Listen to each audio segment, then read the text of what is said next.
Halo, perkenalkan nama saya Daniel Romerun. Saya mahasiswa keperawatan Universitas Pembangunan Indonesia Manado dengan nomor NIM 2114201082. Kelas A2 semester 2. Video ini saya akan membahas mengenai sumber historis, sosiologis, politis, Pancasila sebagai sistem falsafat, dan dinamika dan tantangan sebagai sistem etika. Mata kuliah Pancasila dengan dosen pengampu Dr. Randa Debbie TH Rende MSI. Sumber historis Pancasila sebagai sistem filsafat. Sila pertama, masih berlangsungnya sistem penyembahan dari berbagai kepercayaan dalam agama-agama yang hidup di Indonesia. Sila kedua, kemanjuran konsepsi internasionalisme yang berwawasan kemanusiaan yang adil dan beradab, menemukan ruang pembuktiannya segera setelah proklamasi kemerdekaan Indonesia. Sila ketiga, Indonesia adalah bangsa majemuk paripurna yang menakjubkan karena kemajemukan sosial, kultural, dan teritorial dapat menyatu dalam suatu komunitas politik kebangsaan Indonesia. Sila keempat, demokrasi sebagai bentuk pemerintahan dari rakyat, oleh rakyat, dan untuk rakyat memang merupakan fenomena baru di Indonesia yang muncul sebagai ikutan formasi Negara Republik Indonesia Merdeka. Sila kelima, sejarah mencatat bahwa bangsa Indonesia dahulunya adalah bangsa yang hidup dalam keadilan dan kemakmuran. Keadaan ini kemudian dirampas oleh kolonialisme. Sumber sosiologis Pancasila sebagai sistem filsafat.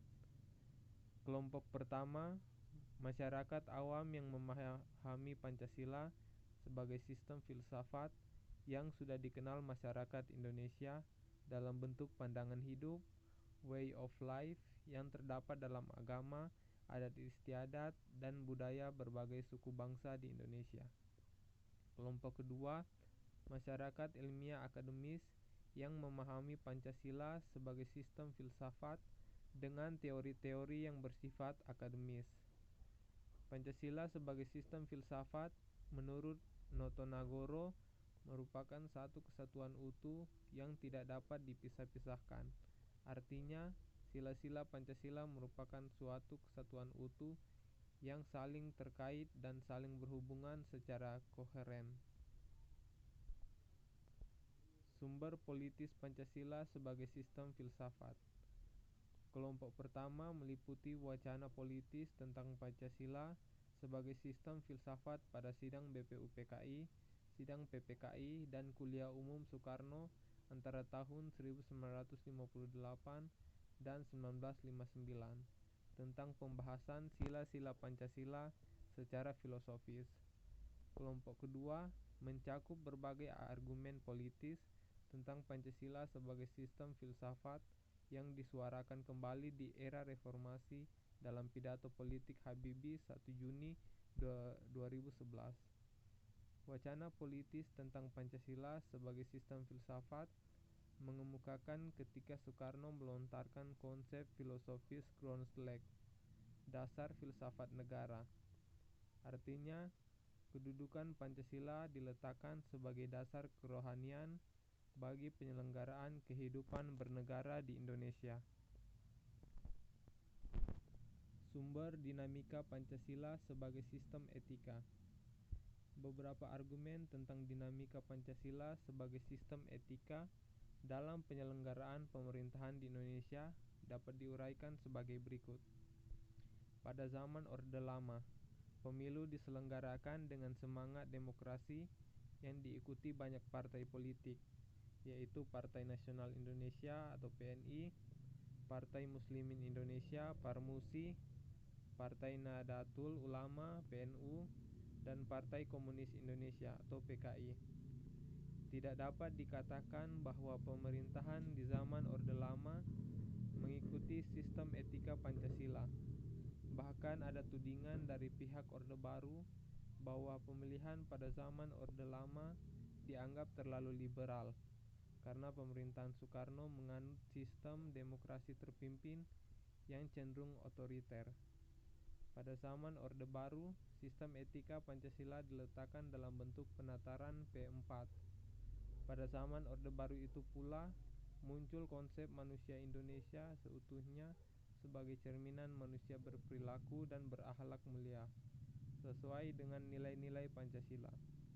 Sistem etika Pancasila pada era reformasi tenggelam dalam euforia demokrasi.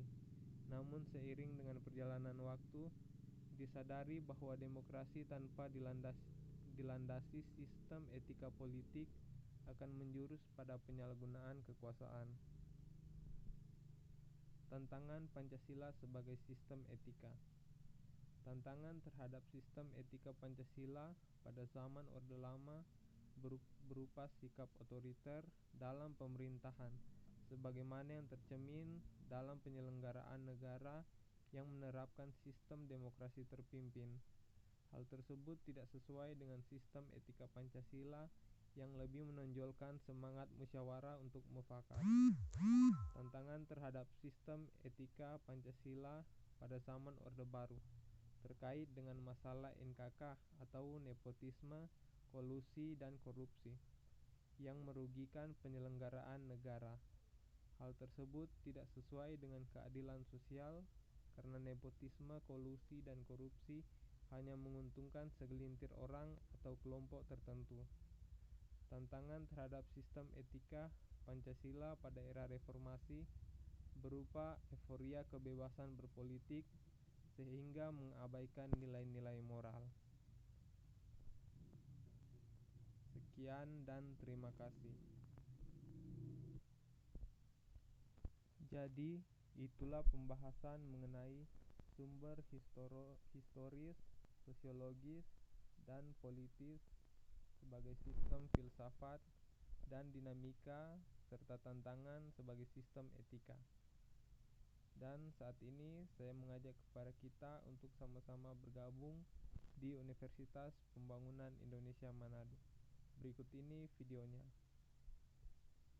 Selamat datang di Universitas Pembangunan Indonesia Manado yang terletak dekat dengan kawasan bisnis Bahu Mall Manado. Tempatnya di Kelurahan Bahu, Lingkungan 3 Manado, sangat strategis di pusat kota Manado.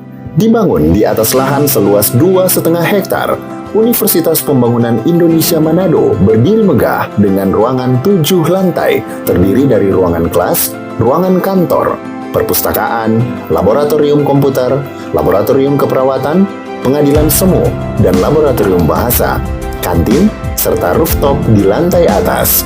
Universitas Pembangunan Indonesia Manado memiliki 6 fakultas dengan program studi, yaitu Fakultas Pertanian, Prodi Agribisnis, Fakultas Hukum, Prodi Hukum, Fakultas Teknik, Prodi Teknik Elektro dan Teknik Sipil, Fakultas Ilmu Sosial Ilmu Politik, Prodi Ilmu Politik, Fakultas Sastra, Prodi Sastra Inggris, Fakultas Keperawatan, Prodi Ilmu Keperawatan, dan Profesi Nurse.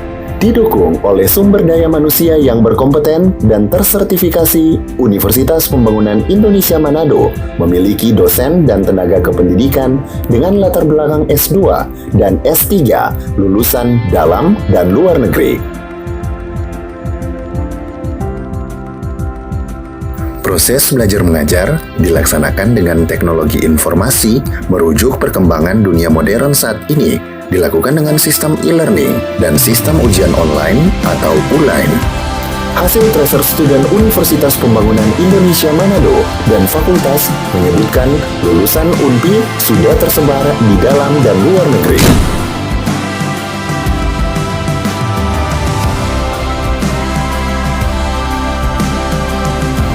Selamat bergabung putra-putri terbaik bangsa. Kembangkan dirimu, raih cita-citamu setinggi bintang di langit. Kami siap menghasilkan generasi terbaik dan pemimpin di masa depan.